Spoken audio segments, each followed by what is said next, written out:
for the critics, my words are like physics, a force that they can't stop. They just don't get it, I think they forget I'm not done till I'm on top. I know I was born for this. I know I was born for this.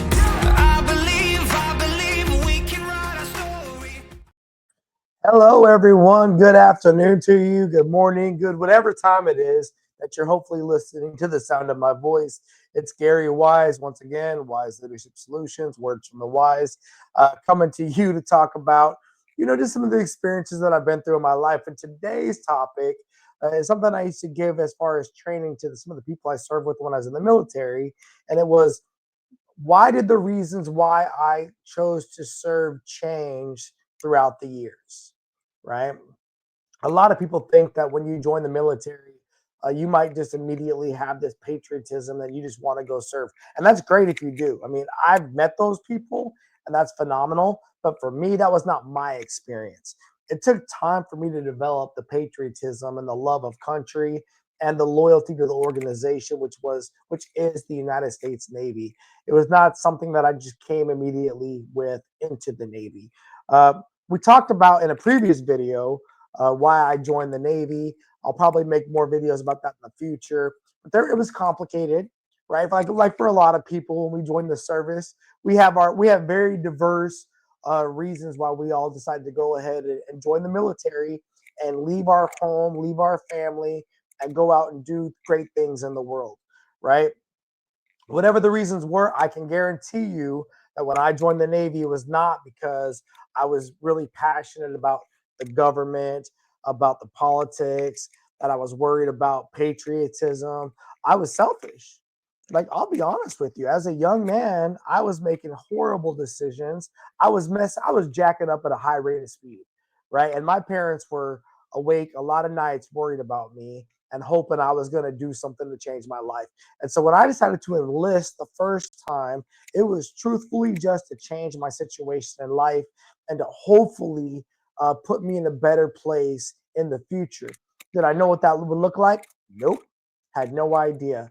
I just had the idea that I had to get out of home. I had to change my circumstance, and I didn't have any other way to do it. Right. And the reason why I picked the Navy was relatively simple. The recruiter challenged me, and then I had a family connection. My grandpa, my mom's side of the family, my grandpa Puckett served in World War II. And so I grew up on stories of him and his journeys throughout the Navy. And then my dad, Gary Wise, served in Vietnam. So I, of course, grew up hearing his stories. So, of course, I had a connection to the military, to the Navy in particular, which is something a lot of us recognize.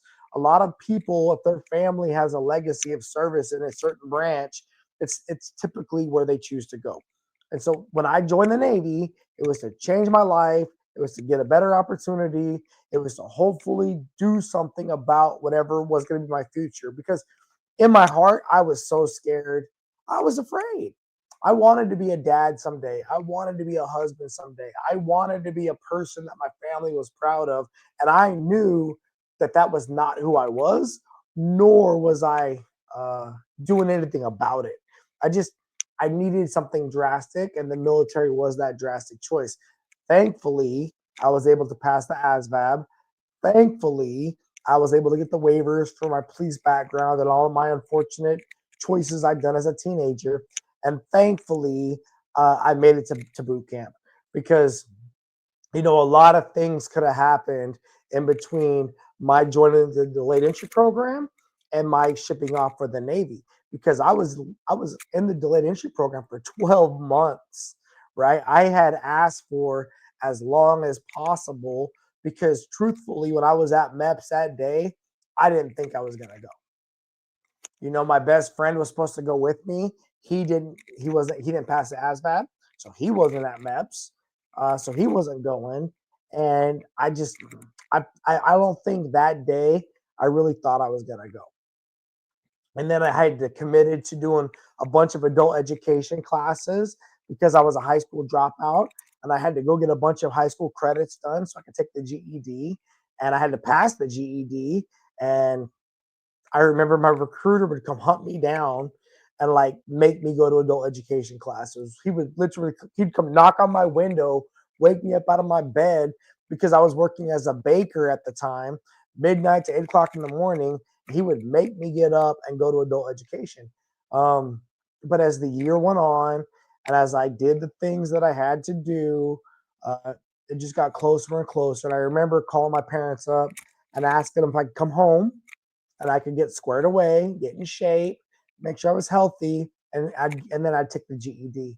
Man, if I hadn't passed that GED, I would have never joined the Navy. It was just like the ASVAB. Thank God I had taken enough classes in high school to have the aptitude to be able to pass that GED without having to do a whole lot of extra academia.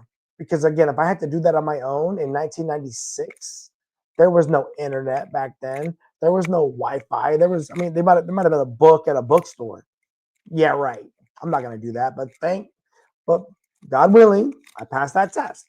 And so when I left for basic training on March 18th, 1997, I was going to hopefully change my life, change my circumstance, and we would see how that was going to work out. Basic training, 8 weeks. I'll give you a video someday about what that was like for me. Wasn't too much, right? Come through all basic training. I'm undesignated at the time, so I have no rating. I have no job in the Navy, so they give me a really quick school. They send me back home for 30 days of leave because they're shipping me off to Japan.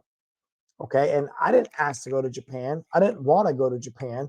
That's just how things are sometimes. In this service, we need a certain amount of people overseas. We just do. The ship requires a certain amount of bodies. And a lot of those bodies are coming to the Navy, coming to the fleet right out of boot camp. Why? Because we're young, we don't have families, we don't have a lot of challenges, and we're fully medically qualified, and they send us, right? That you have no reason not to go. I remember I was actually in debt at the time for a car that I had bought when I was 18 years old that I had paid like $250 down on the car and never made another payment on again. It got repossessed about 8 months later, And so when I came back from boot camp going to Japan, I called up the debt collection company, said, "Hey, my name is Gary. I want to go ahead and start paying off this debt that I owe and this car that I had bought." And they were like, "We need all the money today. Otherwise, you're going to go to jail." Who knows if that was true or not? I don't know. I'm 18. Actually, at the time, I'm 19. Because I land in Japan on my 20th birthday in 1997. I tell the person on the phone, like, "Look, take me to jail all you want. I'm going to Japan tomorrow. I will talk to you when I get back." Right? Got on a plane the next day, flew to Japan. Again, no internet, no email. This is all before those things happened. But that was the kind of a person I was coming into the Navy in 1997. My first ship, USS Bellawood, home port is Sasebo, Japan. I learned a lot about the Navy on that ship. And honestly, I got worse on that ship than I was at home. Because before I joined the Navy, I didn't drink. I did things, but I wasn't drinking alcohol like that because it was just harder to get than other things, believe it or not. Well, in the Navy, when you land in Japan on your 20th birthday, well, that's now the legal drinking age. And I can now go out with all the people and do all the things. And primarily those things were in bars or in clubs. And that was a primary part of our culture. The forward deployed Navy, we work hard, we play hard. And I got all of that experience. I promise you that. Like, we saw more sea time on board the Bellawood from 1997 to 2000 that a lot of people see in a lot of their career. If you ever go to serve in Japan, especially in the Navy, you're going to get a lot of time at sea. And I got a lot of experience. I remember we got deployed to the Persian Gulf my first time in 1998 in support of Operation Desert Fox. We were supposed to be going to Hong Kong for a port visit, turned around, kicked one group of Marines off, picked on the 31st MEU. We went to the Persian Gulf. It was a 6-month deployment that we did not see coming. Came back from that deployment, and I remember I was supposed to go home on leave for the first time, so I had to cancel my leave, because of that no notice deployment. Came back from the deployment, got the chance to go on leave, went home on leave after having been gone for about 18 months by this point in time, got back to Japan, and we rapidly deployed again for 4 months, right? For 4 months in support of East Timor, Indonesia, because there were Christians in East Timor being killed by Islamic extremists in Indonesia. And so once again, the United States Navy, the United States Marine Corps, the Blue Green Team, we all get sent down there to help those people out. That's a 4 month underway. So in that 98 to 99, we spent 10 months away from home port underway at sea. That's just an example. Like, and so as we're pulling into these other countries and we're doing all these things, and I'm getting a lot of experience, but I'm also not really personally progressing. I'm not really finding the person that I want to be when I grow up someday. And I remember, and there's a lot of experience on board the Bellawood that I'll talk about in future videos. But the moral of the story of this video is that on my first ship, I'm working a lot of hours, right? I'm learning to stand watch in the main space begrudgingly because deck plate leaders, second class petty officers, are really essentially inspiring me and making me do it, which is one of the things I loved about the military. And I tell this to my students, I tell this to sailors all the time, is we will make you better. You will get better. I tell the cadets that join my ROTC program, you will get better by being in this program. Maybe you don't think you want to, but you don't want to fail on purpose. I don't believe anybody wants to fail on purpose. And by you just doing what you have to do to get that passing grade, you're going to improve. Oh, by the way, leaders are going to inspire you, and we're going to convince you to do things that are going to help you get better.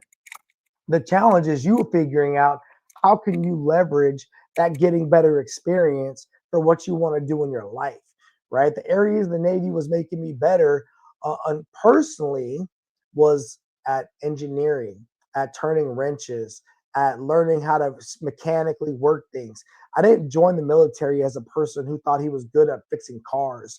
I've never been the kind of person that wanted to do electronics, but the Navy taught me how to work on boilers, feed pumps, deaerating feed tanks. I mean, tons of big things, and I was good at it. I had an aptitude for it. I had a critical thinking mind for it that I would have never probably ever stumbled upon if I hadn't joined the military. But I got there because they would pair me up with some third class petty officer, some older person, some mentor, and I would go be their person to help. And eventually I wanted the recognition of being a person that could fix the things. And so by the time I was getting to the end of my first tour in the military, I was very proud of my reputation as a technician. I was a good technician. I was a good watchstander. I was a good engineer. I was not a good sailor. That's a whole different conversation, right? I was not a good sailor, but I was a good engineer. I was a good watchstanding technician, and I was good in the casualty situation, right? I'd done a lot of casualties on my first ship because we're an old steam propulsion ship. I'm standing watching the main space. A lot of things can go sideways on you. Eventually, I get out of the pit and I become a damage controlman, which is essentially the first responders on the Navy. And I do that really because I think I'm going to get out of the Navy and go become a firefighter in the civilian world, right? How many times have you heard that, right? We're going to get out of the military and go become a firefighter. That's my plan. I hate the Navy, so I'm going to get out of the military, go become a firefighter. And I am scared to death. I'm getting to the end of my time in the Navy, and every time I go home on leave, I don't do anything constructive. I don't do anything productive. I just go home, see my family, lay on the couch, go visit my friends in the city, hang out with them, act like I never joined the military, and then try to act like I'm a big shot. I remember I came back home off of leave the first time, and I immediately paid the debt. Right, I called up the company, said I got all your money. So that was all the money I'd saved for the first leave. Paid off the debt that I owed in that car. That was off my plate. Right, came back on my second leave, and I just wasted my money that I had because I was trying to act like I was a big shot when I really didn't have very much money to begin with. So now here I am, the end of my first enlistment, and I'm looking at my bank account. It's pretty empty. I'm a third class petty officer now at the time. I'm a damage control third class petty officer that did not have a lot of experience. And I am unsure what I'm going to do, but I'm getting out of the Navy. I'm like, I refuse to be a lifer. I refuse to be somebody who had to depend upon what I used to say was the welfare system of the armed forces because I was afraid to get out and try to be a civilian or a free person. Now, again, that's how we essentially treat each other in the military. That's what we would say to people that were going to re-enlist. Oh, you're a lifer. You can't get out because you're afraid to get out. You're institutionalized. And I was afraid to be that person. On the reverse side, I remembered all the reasons why I joined the Navy, and all those reasons were still at home. The only thing difference now was I was 23. I was 3 years older, and I had no real plans, and I had no money because I had saved nothing up during that whole couple of years. I've been spending it all. So I remember uh, the recruiter selection team at this time was coming through Japan, and I got flagged by them because I was a third class petty officer with an enlisted surface warfare pin, which means I had chosen to get the qualification, to get a qualification that was a little bit above and beyond what I had to get. And I got that warfare qualification because I'll be honest, my best friend was going to get his warfare pin. So I wanted to do it with him. And the senior chief that was in charge of the damage controlman basically said if I wanted to become a DC man, I should get my ESWAS pen because it would help me to look better. And I'd like to get quals. I mean, I like to be qualified. I like to get new qualifications. It was like Boy Scouts. When I was in the Boy Scouts as a kid, I was very, very good at the Boy Scouts. I was really good at taking a checklist and doing what it said. I used to find the merit badge people all across Salt Lake City that were the people that you had to go see to check out the merit badge, like to go to get the final qualification. And I would call them up on the phone. I'm like 12 years old, calling up adults saying, hey, my name is so and so. I'm a Boy Scout and I'm trying to finish this merit badge. Can I come see you at your house and do it? Ride my bike up to their house, wherever their house is located, and go through the certification and get my merit badge. So I'm like 13, 14 years old, and I got a merit badge sash from like my shoulder to my hip, just full of merit badges. Of course, that was before I discovered like girls, and that's before I discovered like being bad and not being good in school. But I I thrived in those kinds of structural environments. Like I really appreciated that structure.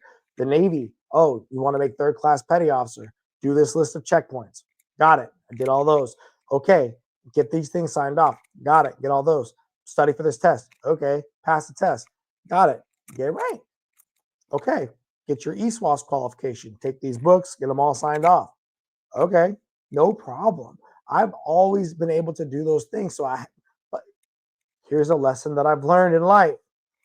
Do as much as you can with as much as you have so that you can generate as many opportunities in the future that you may have no idea are going to be out there.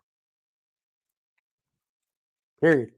Right? I had no idea that by me working to get these high qualifications or working to get this experience, I was going to get future opportunities like the opportunity to go be a United States Navy recruiter as a third class petty officer. Because, mind you, I didn't make second. The first time I took the second class petty officer test, I missed it by a quarter of a point. Let that sink in. I missed rank by a quarter of a point, 0.25. And I was just so sad. I had not been in the repair division the majority of my time for that year because they kept me in the engineering plant because that's where they needed me as a watchstander. That's where they needed me as a person to support the ship's mission. And so I was disgruntled about that. And I felt like it was because of that lack of experience. That was a reason why I didn't make second class first time up, right? I remember the senior chief at the time. I got offered the orders to go recruiting duty, and he says, I don't know that you should do it. He says, I think you should stay on board the ship for another year, and if you do that, I'll give you an award. We'll backdate it I'll make you a second class petty officer, and then you can get the experience and go on with your career. And I was just like, no, no, no. I'm getting out of the Navy. I don't know if I'm going to be a recruiter or not, but I'm definitely not staying on this ship any longer, because if you could give me an award to backdate my freaking point so I can become a second class petty officer and get paid more money and get more opportunities in the future, and you guys kept me in the pit for a year, it was like 8 months I was down there in the pit as a DC-3. Why don't I get recognized for that? Right? Looking back on that as a Master Chief through that lens, I don't know that I disagree with young me, right? I think when I was as a CMC, I would 100% fight to get all my undesignated sailors, as soon as they got their rate, into that ratings division, because I knew how much that sucked, right? And so I had that connection. But when it came time for me to decide, will I really accept that recruiting duty? Truthfully, it was all about the day I called the detailer. So I called the detailer up. I'd call my mom and dad first. And I told my mom and dad, hey, I got the opportunity to go be a Navy recruiter. What do you think? And they were like, yes, do that. Do not get out of the Navy. Do not come home. I talked to my friends back home and said, hey, man, I got the chance to stay in the Navy for a couple more years. What do you think? All my friends, yes, do that. Do not come back home. And this is because all my friends, they saw what was going better for me than what I saw was going better for me. I resented all of these things that were making me be productive and that were making me get better. But what all my family back home saw was that how bad I could be if I didn't have all those things in my life. And I appreciate that their mentorship and their advice was to keep me in a structured environment, right? So I called the detailer and I said, hey, my name is Gary Wise. Do you have my information on your little list? He says, yes, I do. You're right here. I see you've been tagged to go recruiting duty. You're highly recommended. Do you want to go home? And I was like, no, that would ruin everything. He says, okay. Would you want to go? Do you speak Spanish? I said, I do not. Right? I speak pretend Spanglish. I do not speak Spanish. And he says, okay. Do you want to go to New York? No. Do you want to go to California? No. He says, do you want to go to Miami? And I said, yes, I would like to go to Miami. Of course, I have no idea what Miami's about. I've never been there. I'm from Utah. Grew up in Salt Lake City, right? Well, they give me the opportunity to go to Naval Recruiting District Miami, and I re-enlist for those orders. So my first re-enlistment, my second enlistment was because I was afraid to get out. I had gotten almost worse, unfortunately, in some ways, for having served in the Navy, and I wasn't prepared to take those areas on yet at my own. And uh, I had my family was guiding me to stay in. And I think in my heart of heart, I knew that it was not right for me to get out of the Navy. Right. And so I chose to reenlist and go be a Navy recruiter. And I remember thinking, okay, I'm going to go do this recruiting job. I'm not going to put anybody in the Navy because I don't like the Navy. I mean, it's not for me. It's not fun, but I'm going to go do it. And then I'm going to get out of the Navy. And me and my buddies are all going to get small business loans and we're going to open up a bar. And that's what we're going to do because that's what all of our ideas were. And so I get to recruiting school in Pensacola, and that's a very inspirational place. If you ever get the chance to go to Navy recruiting school, the Navy recruiter people are very inspired. I mean, of course, they never have to go to sea again, so I can see why they're inspired.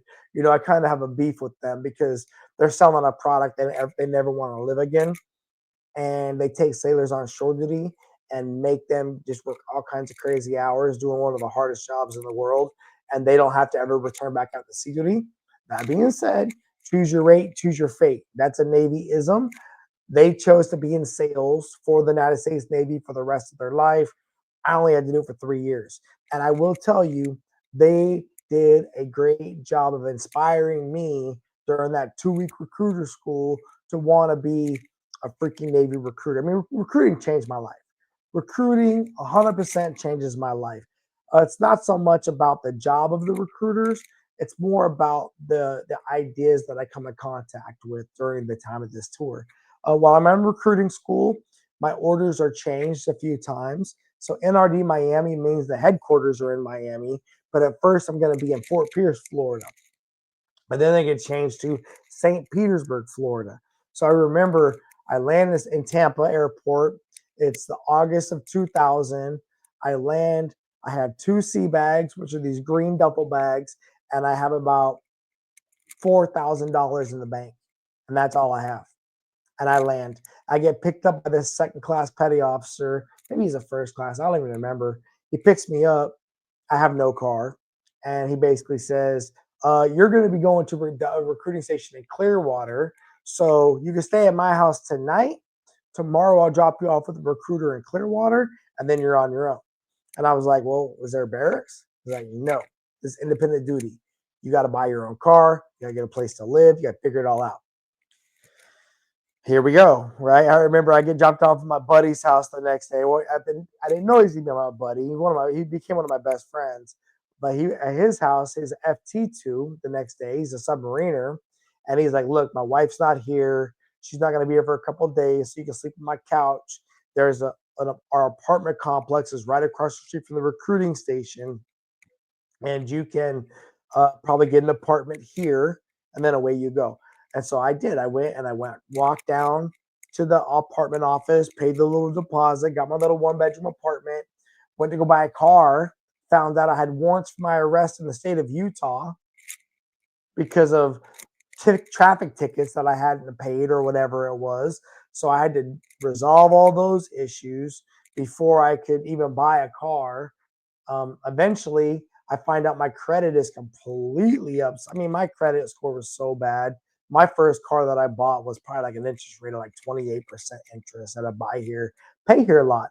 Because again, consequences from the life that I had lived before I had joined the Navy were now finally catching up to me because I'd been living abroad for the last 3 years. I had never had to get a credit check. I'd never had to buy. I never had to deal with any of those things. I remember I went to Big Lots. I bought a box spring and a mattress, which were on the ground. I bought a 4-drawer dresser combo with a TV VCR combo because I had a bunch of video cassettes and CDs that I'd bought in my first ship. And that's what I had in my apartment. No furniture in the living room, nothing in the kitchen. I just had a box spring mattress on the ground, mattress on top of that, and a TV VCR combo and 4-drawer dressers. I didn't have hangers. Like the only hangers that I had were the hangers that I had got from like the dry cleaners for my uniforms. And so, like when I first met my wife Erica, that's what she saw when she saw my apartment. Thankfully, my buddy Andy he had come down to visit me from Jacksonville, and he saw that I had no furniture in my house, and he took me to Rooms to Go, and he used his credit card to buy me living room furniture, which was couches and whatnot, and I had to pay him back because my credit was so bad I couldn't even get a line of credit at Rooms to Go. That's how bad I couldn't. I remember I wanted to get a computer.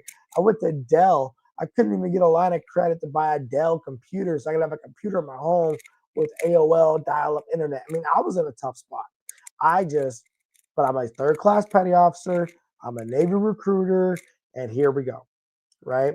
And it's of course none of that. I guess I don't know why any of that stuff didn't come out during screening.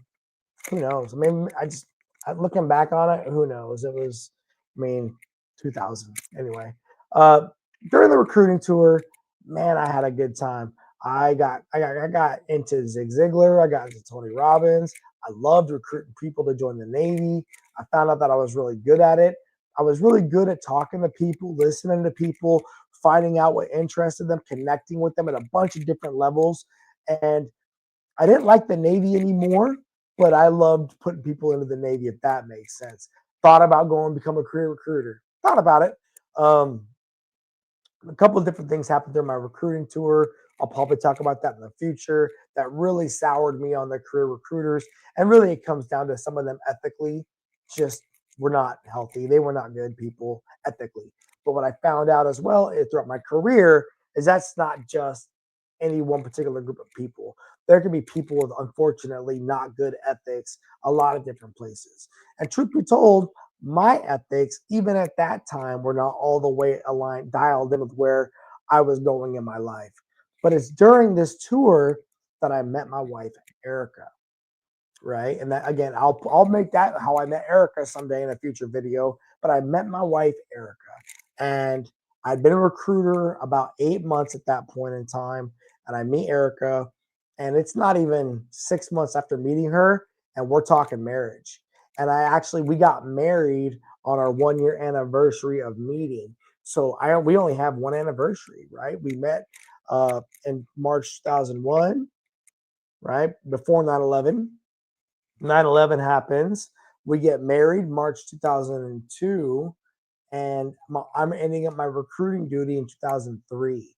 And Erica taught me to really value the military. Fun fact, I met Erica, my wife, at a high school Navy junior ROTC competition. She was a junior college student at the time who was there helping out the Clearwater High School Marine Corps JROTC. And I was there as a judge, as a recruiter.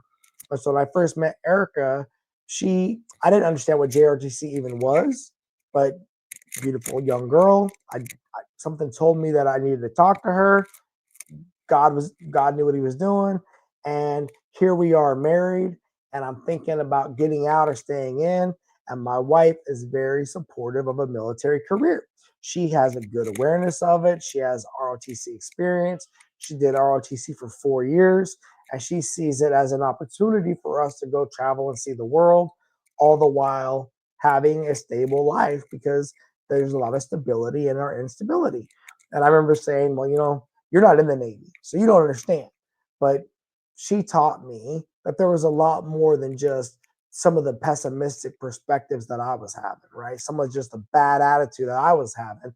And of course, a lot of that got changed while I was a recruiter because I learned about taking accountability. I learned about controlling my emotions. I learned that I can't control everything that happens to me, but I can control how I respond. I learned about how to better focus my energy and my intention. I had made second class petty officer. A lot of things were working out, and I knew I said, you know what? I was good at the Navy back on the ship when I didn't even like it, right? What is it going to be like when I go back to the ship and I'm actually like I'm into it. I'm focused. I'm here to make this thing work. And I said it might work out pretty good. So I re-enlisted again. That's my third re-enlistment. So remember, I joined the first time, and it was just change my environment, change my situation, get the heck out of Dodge. It was not because I care. It was not for all the right reasons. My second re-enlistment to go recruiting duty, it was, I was afraid to get out. That's a true statement. I'd gotten worse for having been in the military. I'd gained some bad habits because for 4 years, 3.5 years, I was consciously not always doing my best. I was not trying to be the best that I could be. I was drinking way too much. I was smoking way too much. I used to smoke cigarettes. I don't smoke anymore, but I smoked for a long time in my life, right? I just gotten worse. So I stayed in because I was afraid to get out. Now here's recruiting.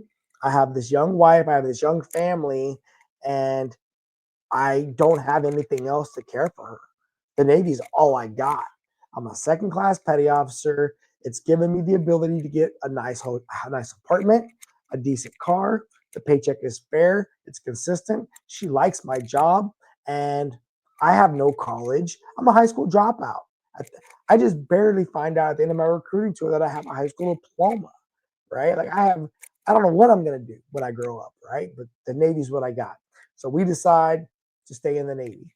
And I get orders to a ship called the USS Ogden out of San Diego. Now, a fun fact about the Ogden. I was born in Ogden, Utah. That's the city that the USS Ogden is named for, right? So when I got the opportunity to go serve on the Ogden, I felt like, hey, you know what, man? This can be almost like fate. This might be a good sign. Like, go to the Ogden, Gary, and do good things. The Ogden is stationed in San Diego. I wanted to go to the West Coast because my family's in Utah and we're just a lot closer. I've been in Japan for 3 years. Now I've been in Florida recruiting for 3 years.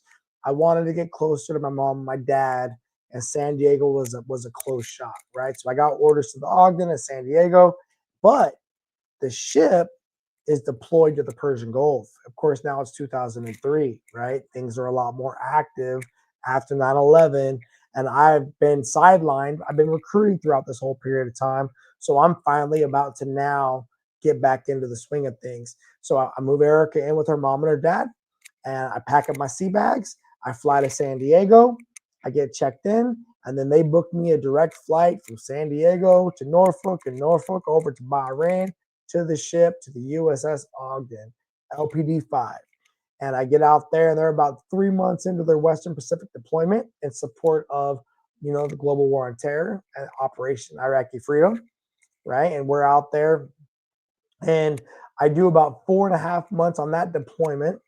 We finished that deployment up, and it's not nearly as busy as my 2006 deployment to Iraq is going to be, but it's busy, right? But what I loved about that first 4 months being back on the ship was I got 4 months at sea to learn everything I had to learn, because there was a huge learning gap for me, because the majority of time in my first ship, I'd been in the pit, in engineering, in the main propulsion space.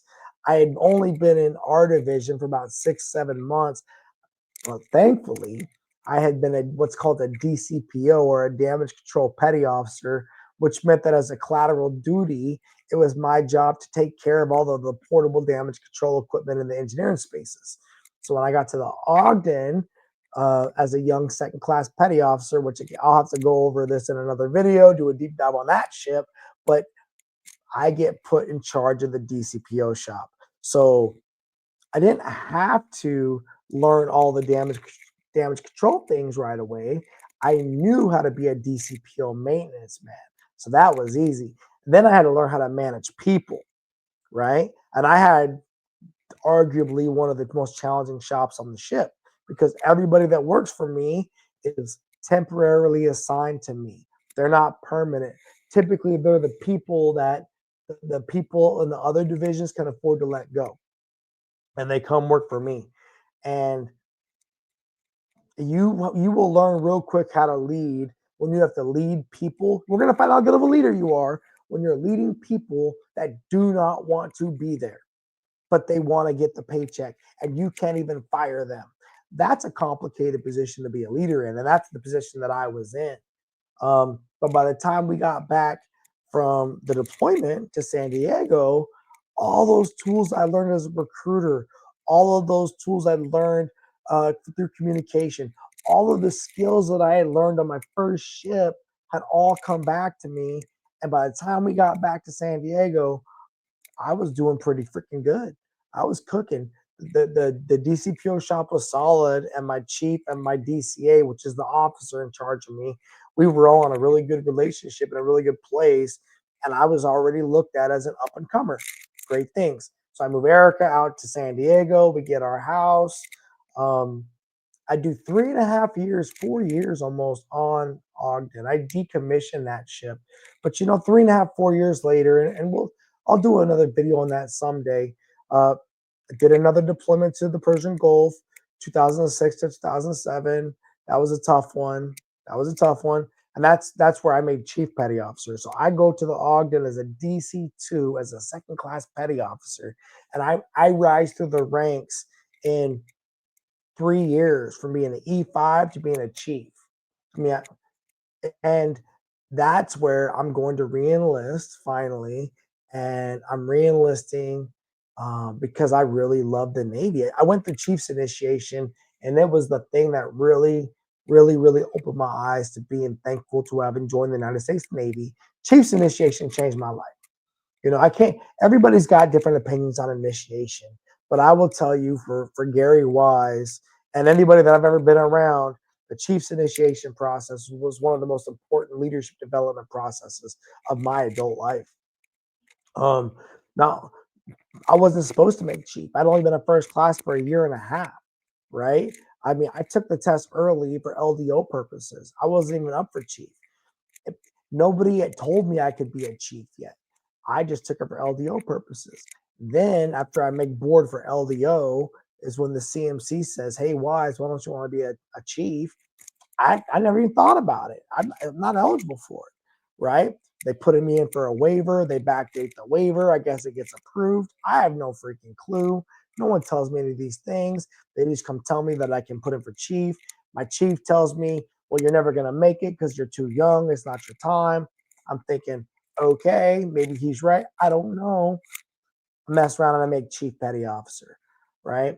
Go through initiation, get exposed to these ideas of brotherhood, which for me resonates because for those of you that know, adopted at birth, right? Ran with street gangs as a teenager, moved a lot as a kid. I really just wanted to belong. I really wanted to be accepted. That's what I thought I was going to find from Boy Scouts. Didn't work. That's what thought I was going to find from being involved in my street, in my neighborhoods growing up. That didn't work. Found it in the pit, but it was for the wrong reasons, right? We had a brotherhood, but it wasn't because we were sailors. It's because we were snipes. It's because we were engineers. So when I went through Chiefs initiation, I bought into the Chiefs mess hook, line, and freaking sinker. Like I was like, oh man, go officer, no way, I'm a Navy chief, and I'm still screaming that to this day. Just being honest with you, like I love being a Navy chief, um, even when we're not good, even when we're not good, we own it. We got to take care of it. And then there's different flavors. I've worked with a lot of chiefs throughout my career, but that was what I would tell you was the first time I re-enlisted 9 years in the Navy, and I was proud to be a sailor. I was proud to be an American.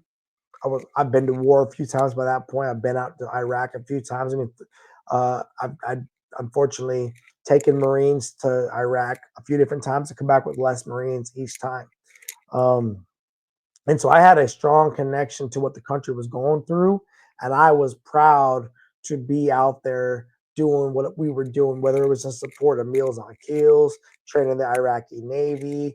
I was out there when KOP blew up. And maybe someday I'll tell some of those sea stories, right? But it was the end of that tour on board the Ogden that I could actually say that, you know what? This is what I do. I'm proud of it. Uh, as I moved throughout my career, to finish this video up, I knew as I make when I made chief that I wanted to become a command master chief because I knew I love damage control. I love firefighting. I loved emergency response, but I was not so in love with my job that I could not look at the bigger picture, which for me was if I believe so much in what this Chiefs mess thing could be, then what I needed to do is rise up through the ranks, make Master Chief, and then lateral convert over to the Command Master Chief program, which for the other services, that's like choosing to go Sergeant Major or something like that in like the Marine Corps. That for us, it's the Command Master Chief program. You give up your rate, you change into the Command Master Chief rating, and there's no takebacks, right? There's no takebacks. And your job after that is only going to be leadership at the command level, working with the commanding officer in the XO. But I knew as a young chief petty officer that I wanted to do that job. Going through initiation opened my eyes to that. It was no longer about the money. It was no longer about the paycheck. It was because I wanted to be the best chief. I wanted to be the best sailor that I could be to take care of my people. And that's what I did. And I'll tell that story one day in the future. But why I tell this story today is I want people to understand that you can't always know what things are going to come at you in the future. And so people think, well, if I make this big life choice right now, I've got to have certain levels of conviction. And it's okay to not.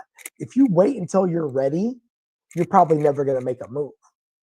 I tell this to the students all the time. Don't wait until you're freaking ready. Make the move. Let's figure it out and let's listen to one another. Let's talk. Let's communicate as we get to the end. But if we know we've got a good plan, we've got good reasons, we've got good goals, let's put the work in. Let's go. Right? Let's not wait because the longer you wait, the more time you lose. I'm not saying just go into a bunch of debt. I'm not saying go out there and just start making poor choices, But I'm saying if you feel the need or if you've got a plan, get to work. It's okay to get to work. Make the best of the opportunity that you have. And if you don't like the opportunity that you have, strategically come back, circle up your wagons, figure out who you got behind you, figure out what you need, learn those things, and then move. But if you do that, you're going to probably make some progress. And eventually you're going to be able to look around like, well, we're better and keep it going. I'm 47 years old now, nowhere near done. Nowhere near done. I just retired from the military. Now I'm working with high school kids.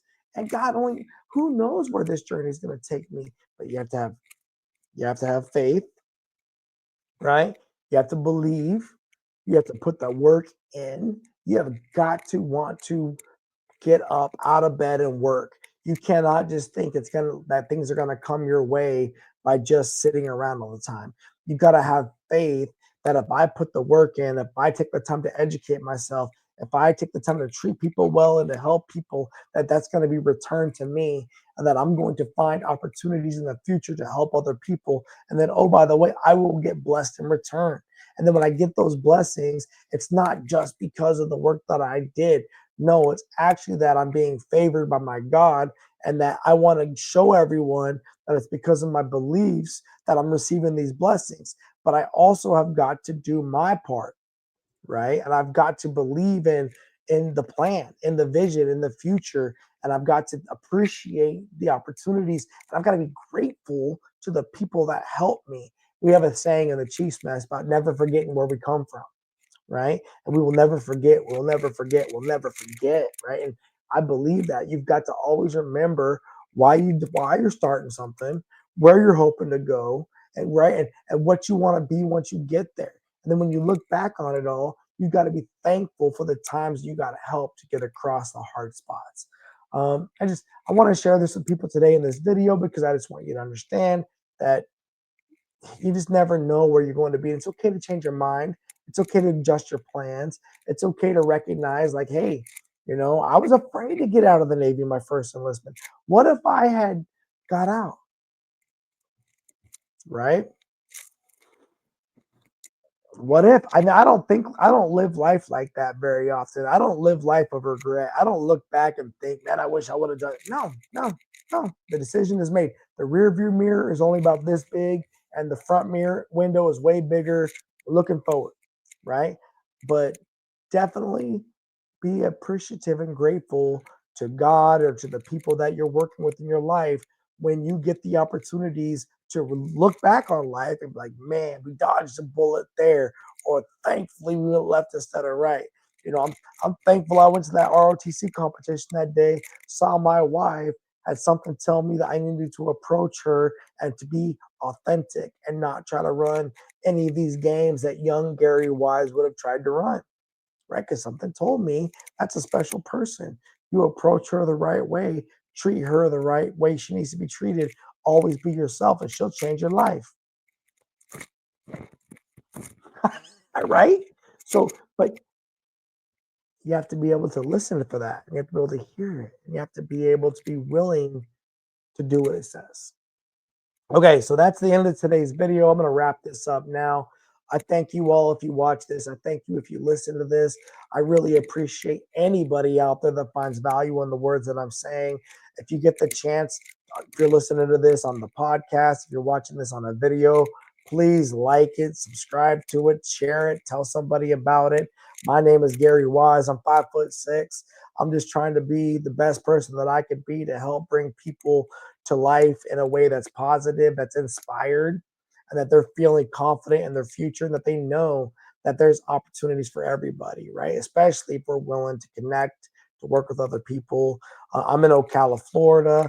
I'm a high school instructor for Navy Junior ROTC. I'm a dad. I'm a husband. I'm a believer in Jesus Christ. And I just want to use all of these things that I have, plus the experiences of my life, to hopefully connect with people and serve them in whatever way I can serve. Appreciate everybody. You can check out my links. You can check out the bio, check out the books, check out whatever. just thank you for any support you can lend to a brother. And I'm going to wrap this up. Here we go. Let's see if I can end that. Let's set that up. Do that. Boom. And I know I was born for this. I know I was born for this. Don't care for the critics, my words are like physics, a force that they can't stop. They just don't get it, I think they forget I'm not done till I'm on top. I know I was born for this. I know